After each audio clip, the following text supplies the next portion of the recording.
Welcome back. We have Lori Horton in the studio with us this morning, and she's here to teach us how to make apple pinwheels. Good morning, Lori. Good morning. Good morning. Yeah, this is a really good one. It's fall. We're coming into those seasons, with all of the good spices, but pumpkin always gets all the attention. We love to get some apple things in there as well. Yes, absolutely. This is kind of a fun one, and I want to start this morning with kind of talking about the pastry that we're going to use. And this is something that you can absolutely make from scratch, but there is, of course, a great alternative. Yes. We'll call it an alternative to save a little bit of time. And that's a frozen puff pastry sheet. It's not super expensive, not a lot of difference really between the time that you would take to make it. One question that I get a lot is the difference between a puff pastry and like a croissant dough. Oh, sure. Because they're similar in how they're made. And if you watch a lot of videos or you like to really watch the cooking things, they're a layered pastry. So that's where you make your dough, you roll it out really thin, you put that butter between it, you fold it. You butter it, you layer it, you layer it, you layer it. And the main difference between a puff pastry dough is it doesn't have any yeast in it. Oh, okay. So it's not going to be as fluffy or waxy. It's not. So your croissant dough is going to be more of a crumb and more tender because it does have that yeast where this does not. So that's the primary difference, kind of an easy way to differentiate the two. But this still is going to give you a really nice, thick pastry that is going to puff up when it bakes and still have a really soft. That's why you'll kind of see it more with your sweet fillings and doughs as opposed to the savory that a lot of times you'll see with the croissant dough. So a little bit different, but in the same family. When you buy the puff pastry, it's going to come with 2 packages within that frozen box, and they're kind of small.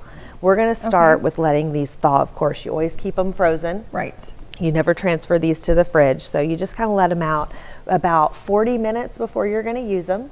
In the box or like this? You have this. I mean, I've kept these folded up this morning for about that 40 to 45 minutes. So what you want to see is that they're going to unfold really easily. And they're not going to crack or come apart. So if you kind of do this and it's a little stiff, just keep it out. Just keep it out. Or you can actually wrap these in a paper towel and microwave them for about 15 seconds at a time. To soften them up. Just go easy. You don't want to cook them. You just want to soften them. So once you have them to that point, you're going to find them very cool but pliable. And we're actually going to take these and roll them out a little bit thinner for the recipe that we're going to do today. You can use them straight as they are, but you'll just get a little bit more out of them. And you don't need them to be quite as thick. It'll shorten your baking time if we thin them out just a little bit. And that's easy to do with any type of rolling pin. So keep them fairly square. We're going to cut out some circles for ours today, so you don't have to get too fancy. But when we come back, we're going to put together some fresh apple pieces and talk about those and how we really make that a beautiful little style to our desserts. So sounds like a plan. Stick around. You don't want to miss it. Well, welcome back. Lori Horton has been showing us how to make apple pinwheels this morning. So we've got our pastry dough. What is next? Or puff pastry, I should say. Puff pastry dough, very simple. We started with the ready to use, so we made it as easy as possible. And all I did was just roll this out a little bit, thin it out just a little so we can get a few more. I'm going to cut some pieces out, and this is not a mandatory step to the process, but what it's going to do is give us the opportunity to make some kind of pretty little ones there. And this just makes our dough go a little farther by rolling it out into a slightly larger piece, because we're making almost like a little sandwich, so we need 2 pieces of dough per pinwheel. So you want to make sure you try to end up with even pieces however you cut this. And you can re-roll your extra pieces. They're just not quite as pretty the second time around, because as you can see, it's a kind of a stretchy dough. So you get a really nice one out of the first round, and then not quite so beautiful, but you do use up the extra dough. So we start with these, and my suggestion is definitely you want to do this process on the sheet that you're going to bake them on. So we'll move this over to our parchment paper as we kind of put all this together. The next thing we're going to do is get our apples ready, and what I did to gauge this as far as my cutter was literally just make sure that my apple would fit inside Right. it, because we want to make sure we have that piece of dough large Wonderful. enough Yes. to hold our whole apple slice. I didn't use the largest apples you can get, so that's totally your option, and may depend on what Yeah, size cookie cutters you absolutely. have. Now, is there a specific apple that you would suggest that works best? You know, I went with a sweet apple. You can really do this to taste, because as you know, there's a lot of variety Yes. when it comes to apples as far as the level of sweetness or tartness. It's really personal preference. We're going to add some jam and some spices to this, some cinnamon and sugar. So you can kind of dress it up or down, but I went with kind of a middle of the road here. This is, I believe it's a sweet tango apple. Okay. I love the Honey Crisp, but they're really, really sweet. Yes. So you might want to kind of split the difference. And I peeled mine on this step. You don't have to do this either, because as you bake these, it does soften the rind a little. So you don't have to, but I think it just makes them a little easier to cut and serve. So this just takes an extra second to peel that skin off of there. And I just took a simple core out of the center. So other than that, we're going to leave that apple in a solid piece. Okay. And then we're going to slice this fairly thin. So this is kind of the be careful part. This is not a get the kids involved as much recipe, a little bit more detailed. You know, sometimes I like to get those ones that we can all jump in and do. This one is maybe not one of those. So just very simple, core out of the center, watch that. And then we're going to slice just a nice piece off the end, so that we start with an even piece. That's like the sample piece there to make sure your apple's nice and sweet. Okay. So a little bit thin, just a good slice on there. We're going to start with some jam, and I did not have apple jam this morning, but I had apple preserves, or I'm sorry, apricot preserves. You can use apple, you can use any flavor of them you want. Apricot and apple really go together well, because it brings out that extra sweetness of it. So I'm just going to try and grab a little out of here and not get a lot of the fruit pieces. And that's our first step. When we come back, we're going to layer all of these together so that they bake out nice, and we'll show you how to cut those little fancy pieces. Yes, well, wonderful. Well, stick around. We'll be right back.